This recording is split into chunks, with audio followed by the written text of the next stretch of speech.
నాకు Cherlapalli railway station దగ్గర ఆ తల్లి ఇద్దరు పిల్లల్ని తీసుకెళ్ళి ఆత్మహత్య చేసుకున్న విషయం చాలా బాధ అనిపించింది.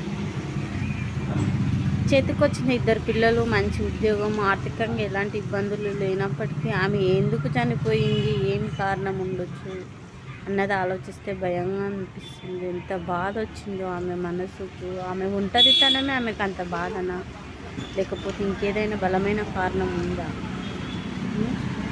ఒక వ్యక్తి చనిపోవాలనుకుంటే ఫస్ట్ గుర్తుకొచ్చేది తన వాళ్ళు, తన పిల్లలు, వాళ్ళతో గడిపిన జ్ఞాపకాలు. ఇంకా వెళ్ళిపోతున్నాం అనే బాధ దానికి తలుచుకొని ఎక్కి ఎక్కి ఏడుస్తారు. ఆ క్షణం కనుక తప్పించగలిగితే వాళ్ళు మళ్ళీ దానికి ఆలోచన అనేది పోతుంది. అయినా ఆమె అంత కఠినంగా ఉండి ఒకరోజు ఒక కూతుర్ని అదే రోజు కొడుకుని తీసుకొని వచ్చి అంత దూరం నడిచినా ఆమె మైండ్లో నుంచి ఆలోచన పోలేదా?